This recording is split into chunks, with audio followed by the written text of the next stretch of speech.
आकाशवाणी भोपाल से प्रस्तुत हैं प्रादेशिक समाचार।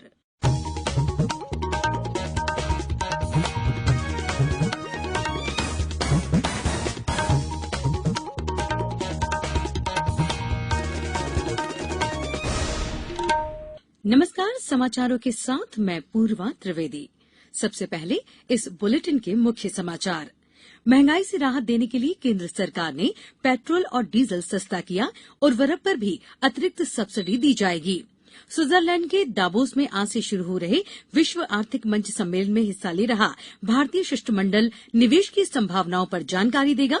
मध्यप्रदेश सहित 6 राज्यों के मुख्यमंत्री भी सम्मेलन में होंगे शामिल। प्रधानमंत्री नरेंद्र मोदी क्वाड सम्मेलन में भाग लेने के लिए कल जापान की 2 दिन की यात्रा पर जाएंगे और प्रदेश के मौसम में लगातार जारी है उतार चढ़ाव। अब समाचार विस्तार से। बढ़ती कीमतों से परेशान जनता को राहत देने के लिए केंद्र सरकार ने पेट्रोलियम पदार्थों के उत्पाद शुल्क में कमी सहित प्लास्टिक स्टील से जुड़े कच्चे माल के आयात शुल्क को घटा दिया है। वहीं उर्वरक पर चालू वित्त वर्ष में 1.10 लाख करोड़ रुपए की अतिरिक्त सब्सिडी देने का ऐलान भी किया है। पेट्रोल और डीजल पर लगने वाले उत्पाद शुल्क में बड़ी कटौती से इनके दामों में भारी कमी आई है। केंद्र सरकार ने पेट्रोल पर केंद्रीय उत्पाद शुल्क 8 रुपए और डीजल पर 6 रुपए कम कर दिया है। इस प्रकार पेट्रोल की कीमत 9.5 रुपए और डीजल 7 रुपए प्रति लीटर कम हो गया है। यदि प्रदेश में लगने वाले वेट शुल्क की गणना की जाए तो अब राजधानी भोपाल में पेट्रोल 8.02 रुपए और डीजल 6.02 रुपए सस्ता हो गया है।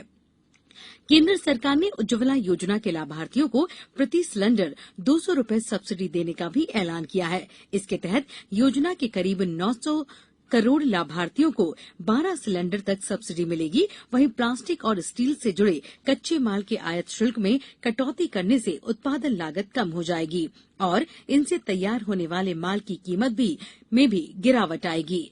कटौतियों के बारे में केंद्रीय वित्त मंत्री निर्मला सीतारमण ने कहा कि पेट्रोल और डीजल पर अगर राज्य भी वेट में कमी करते हैं तो आम आदमी को और भी राहत मिलेगी। प्रधानमंत्री नरेंद्र मोदी ने कहा कि कटौती के फैसले से विभिन्न क्षेत्रों पर सकारात्मक असर होगा। वहीं प्रदेश के मुख्यमंत्री शिवराज सिंह चौहान ने केंद्र सरकार द्वारा पेट्रोल डीजल पर एक्साइज ड्यूटी कम करने को महत्वपूर्ण और जनहितकारी निर्णय बताया है। अपने ट्वीट में मुख्यमंत्री ने प्रधानमंत्री नरेंद्र मोदी और केंद्रीय वित्त एवं कॉर्पोरेट कार्य मंत्री श्रीमती निर्मला सीतारमण का आभार माना है। विश्व आर्थिक मंच का 5 दिन का सम्मेलन आज से स्विट्जरलैंड के दावोस में शुरू हो रहा है। वाणिज्य और उद्योग मंत्री पीयूष गोयल इसमें भारतीय शिष्टमंडल का नेतृत्व कर रहे हैं। शिष्टमंडल में स्वास्थ्य और परिवार कल्याण मंत्री मनसुख मांडविया, पेट्रोलियम और प्राकृतिक गैस मंत्री हरदीप सिंह पुरी और 6 राज्यों मध्य प्रदेश, तमिलनाडु, आंध्र प्रदेश, महाराष्ट्र, कर्नाटक और तेलंगाना के मुख्यमंत्री तथा वरिष्ठ मंत्रीगण शामिल हैं। कई उद्योगपति भी शिष्टमंडल का हिस्सा हैं। विश्व आर्थिक मंच के इस सम्मेलन में अंतर्राष्ट्रीय मुद्दों पर भारत का पक्ष गंभीरता से सुने जाने की संभावना है, क्योंकि भारत अगले वर्ष G20 देशों का अध्यक्ष बनने जा रहा है। सम्मेलन में भारत को एक आकर्षक निवेश स्थल के रूप में दर्शाया जाएगा। प्रधानमंत्री नरेंद्र मोदी जापान के प्रधानमंत्री फूमियो किशिदा के निमंत्रण पर टोक्यो में क्वाड सम्मेलन में भाग लेने के लिए कल जापान की 2 दिन की यात्रा पर जाएंगे। विदेश सचिव ने कल शाम नई दिल्ली में संवाददाताओं को बताया कि क्वाड सम्मेलन में भाग लेने के अलावा श्री मोदी अमेरिका के राष्ट्रपति जो बाइडेन और ऑस्ट्रेलिया तथा जापान के प्रधानमंत्री के साथ अलग अलग द्विपक्षीय वार्ता करेंगे। अपनी यात्रा के दौरान प्रधानमंत्री नरेंद्र मोदी टोक्यो में जापान के उद्योग जगत तथा भारतीय समुदाय से भी मुलाकात करेंगे। क्वाड शिखर सम्मेलन के बारे में विदेश सचिव ने बताया कि क्वाड सहयोग साझा मूल्यों और लोकतंत्र के सिद्धांतों, अंतर्राष्ट्रीय कानून और नियम आधारित अंतर्राष्ट्रीय व्यवस्था के प्रति प्रतिबद्धता के साथ साथ स्वतंत्र और हिंद प्रशांत दृष्टिकोण पर आधारित है। अब समाचारों में वक्त है एक अंतराल का। ये समाचार आप आकाशवाणी भोपाल से सुन रहे हैं। हमारे समाचारों को आप कभी भी और कहीं भी अपनी सुविधा के अनुसार सुन सकते हैं। ये समाचार बुलेटिन YouTube, ट्विटर और फेसबुक पर AIR न्यूज भोपाल पेज पर सुने जा सकते हैं। इसके अलावा आप हमारी वेबसाइट newsonair.nic.in पर या AIR न्यूज ऐप पर भी ये समाचार सुन सकते हैं। ब्रेक के बाद समाचारों में एक बार फिर आपका स्वागत है। मुख्यमंत्री श्री शिवराज सिंह चौहान ने खंडवा जिले की समीक्षा में निर्देश दिए कि जिले में अभियान चलाकर कुपोषण को समाप्त किया जाए। उन्होंने निर्देश दिए कि कुपोषण के हालातों की प्रत्येक 3 महीने में समीक्षा की जाए। उन्होंने आंगनवाड़ी केंद्रों में पेयजल और बिजली की आपूर्ति पर ध्यान देने को कहा। मुख्यमंत्री ने एडॉप्ट एन आंगनवाड़ी अभियान में अपना योगदान देने के लिए आमजन को प्रोत्साहित करने की बात भी कही।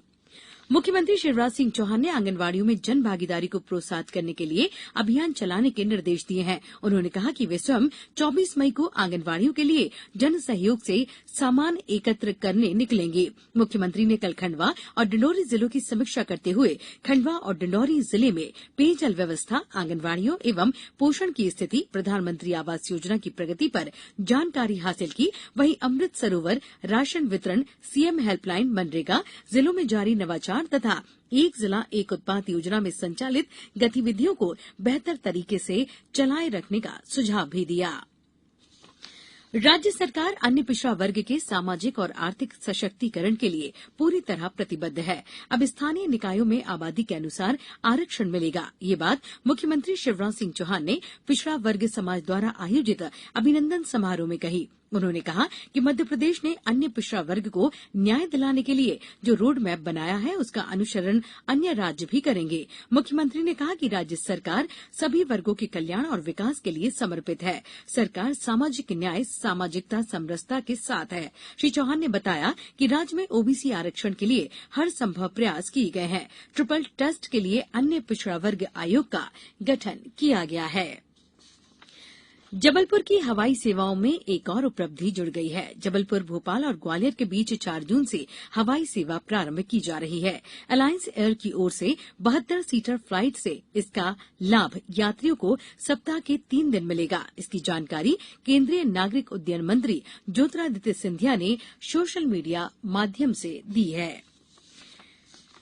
प्रदेश के मौसम में उतार चढ़ाव का दौर अभी भी जारी है। कई जिलों में भीषण गर्मी पड़ रही है तो कुछ जिलों में तापमान में कमी भी दर्ज की जा रही है। मौसम केंद्र ने जल्द ही मानसून पूर्व की गतिविधियां शुरू होने की संभावना जताई है। इस वजह से राज्य के कई हिस्सों में गरज चमक और आंधी के साथ बूंदाबांदी होने के आसार हैं। प्री मानसून गतिविधियों से पश्चिमी मध्य प्रदेश में आगामी 1-2 दिनों में ही बौछारें पड़ने की संभावना है। दूसरी ओर प्रदेश के कई हिस्सों में कल भी उमस भरी गर्मी का असर महसूस किया गया। कुछ जिलों में तापमान में कमी भी रिकॉर्ड की गई। इंदौर के तापमान में 3.7 डिग्री सेल्सियस और ग्वालियर में 3.5 डिग्री सेल्सियस की कमी आई। वहीं भोपाल के तापमान में 2.5 डिग्री सेल्सियस की कमी दर्ज की गई। मौसम केंद्र के अनुसार पश्चिमी विक्षोभ और द्रोणिका के असर से पूरे प्रदेश में शुरू होने वाली प्री मानसून की गतिविधियों से जल्द ही पूरे प्रदेश के तापमान में गिरावट आने की संभावना है। अब कुछ समाचार संक्षेप में। खंडवा जिले में मुख्यमंत्री उद्यम क्रांति योजना के अंतर्गत रोजगार शिविरों का आयोजन किया जा रहा है। कल जनपद पंचायत खालवा में शिविर आयोजित किया जाएगा। मंदसौर में डेंगू जागरूकता रैली का आयोजन किया जाएगा। शिवपुरी में खेल विभाग 24 मई को पुलिस विभाग के अधिकारियों के लिए 1 दिवसीय फिटनेस कैंप आयोजित करेगा। मुरैना जिले के समस्त नगरीय निकायों के वार्डों में आरक्षण की प्रक्रिया कल से शुरू होगी और केरल के त्रिवेंद्रम में चल रही मास्टर नेशनल वेट लिफ्टिंग प्रतियोगिता में सीहोर के कोच मोहन पाराशर ने 96 किलोग्राम वर्ग में स्वर्ण पदक प्राप्त किया है। अंत में मुख्य समाचार एक बार फिर। महंगाई से राहत देने के लिए केंद्र सरकार ने पेट्रोल और डीजल सस्ता किया और उर्वरक पर भी अतिरिक्त सब्सिडी दी जाएगी। स्विट्जरलैंड के दावोस में आज से शुरू हो रहे विश्व आर्थिक मंच सम्मेलन में हिस्सा ले रहा भारतीय शिष्टमंडल निवेश की संभावनाओं पर जानकारी देगा। प्रधानमंत्री नरेंद्र मोदी क्वाड सम्मेलन में भाग लेने के लिए कल जापान की 2 दिन की यात्रा पर जाएंगे और प्रदेश के मौसम में लगातार जारी है उतार चढ़ाव। इस बुलेटिन में बस इतना ही। नमस्कार।